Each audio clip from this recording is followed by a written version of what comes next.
സംസ്ഥാന ഓഡിറ്റ് വകുപ്പും ജില്ലാ ഭാഷാ സമിതിയും ഭരണഭാഷാ വാരാഘോഷത്തിന്റെ ഭാഗമായി ജില്ലയിലെ ഓഡിറ്റ് വിഭാഗം ജീവനക്കാരുടെയും വിരമിച്ച ജീവനക്കാരുടെയും സാഹിത്യ സൃഷ്ടികൾ ഉൾക്കൊള്ളിച്ച് പുറത്തിറക്കിയ പുസ്തക സമാഹാരം എഴുത്തുകൾ 2ാം പതിപ്പ് ജില്ലാ കളക്ടർ ജോൺ വി സാമുവൽ പ്രകാശനം ചെയ്തു.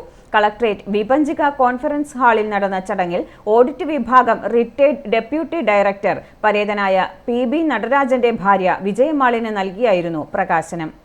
Audit senior deputy director Sabu C George അധ്യക്ഷത വഹിച്ചു.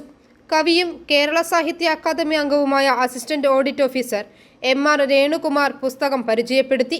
MG സർവകലാശാല audit joint director S Shaiju ഉപഹാര വിതരണം നിർവഹിച്ചു. Retired senior deputy director Kuruvila Joseph, retired joint director Varghese Joseph, deputy ഡയറക്ടർമാരായ Mathew Jacob, R Rekha, S Elsamma, retired senior grade auditor PB Shajimon, audit ഓഫീസർമാരായ PG Prasad, KA Anithakumari, A Indulekha എന്നിവർ പ്രസംഗിച്ചു.